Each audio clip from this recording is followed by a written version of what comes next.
Do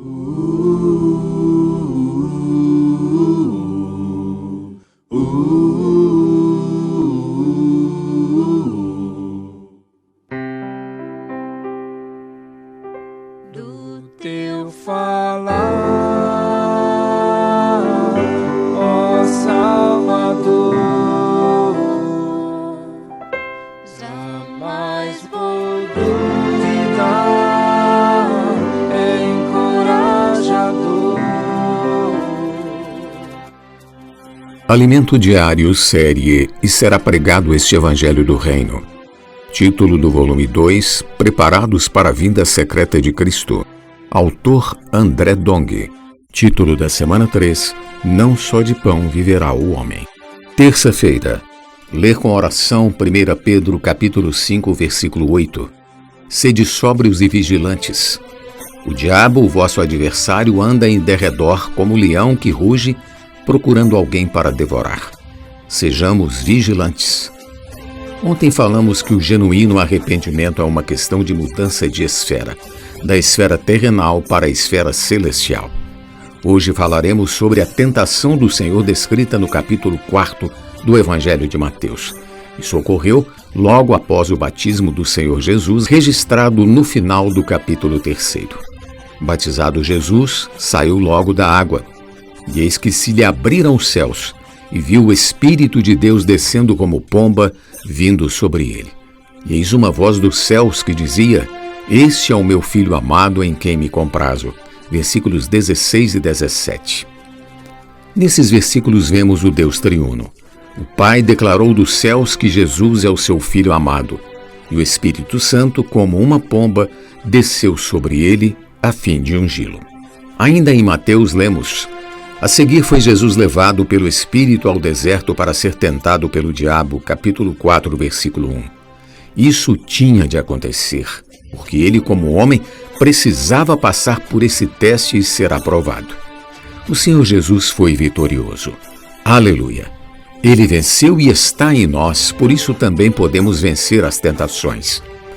O Senhor foi tentado pelo diabo, por Satanás. Satanás quer dizer adversário de Deus, oponente de Deus. Ele é contra Deus. E o que significa diabo? Diabo significa acusador. Diabo e Satanás são a mesma pessoa. Vejamos alguns versículos para saber como ele age. No capítulo 1 do livro de Jó lemos: Num dia em que os filhos de Deus vieram apresentar-se perante o Senhor, veio também Satanás entre eles. Versículo 6. Filhos de Deus aqui são os anjos criados por Deus. Não são filhos com a vida de Deus, como nós. Eles são apenas criaturas de Deus. Periodicamente, eles se apresentavam perante o Senhor. E dentre eles estava Satanás. Versículo 7 diz: Então perguntou o Senhor a Satanás: De onde vens? Satanás respondeu ao Senhor e disse: De rodear a terra e passear por ela. Versículo 7. No capítulo 2, há também um registro parecido.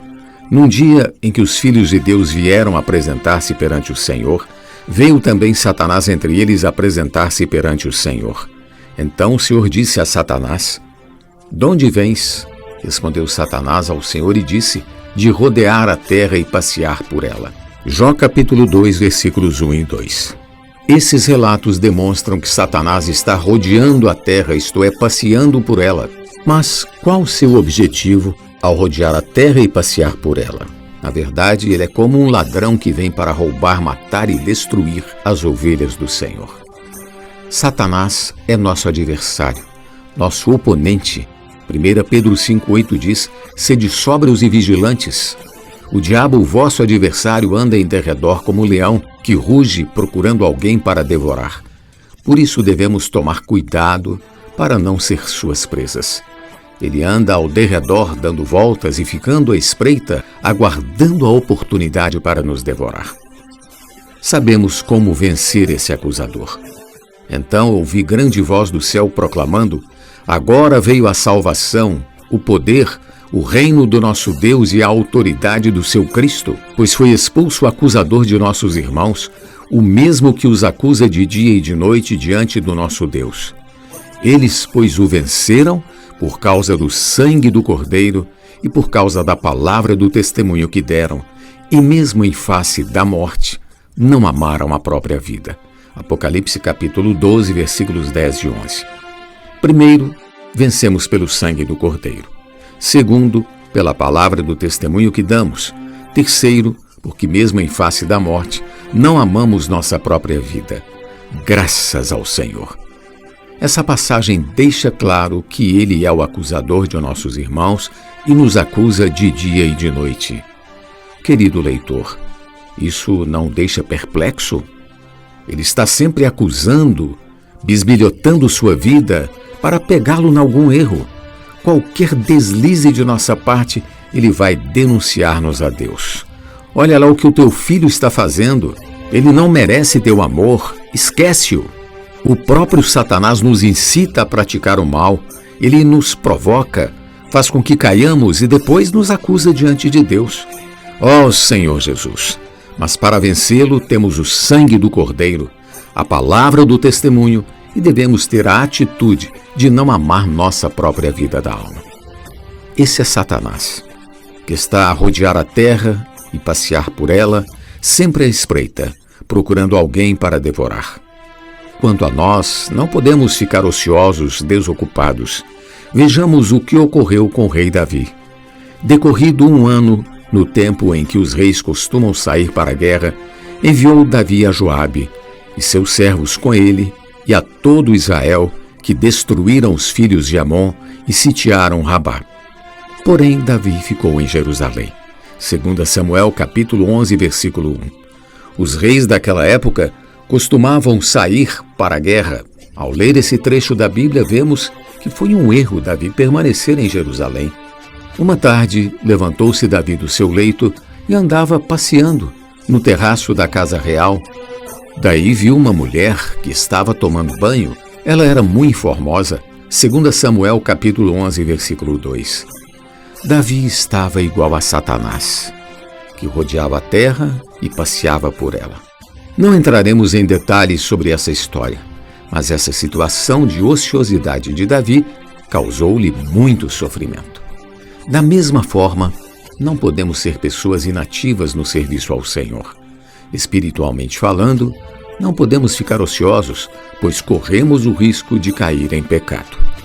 Pergunta de hoje, no aspecto espiritual, porque nunca devemos ficar desocupados. Jesus é o nosso Senhor. Do teu falar, ó Salvador, jamais vou duvidar, é encorajador,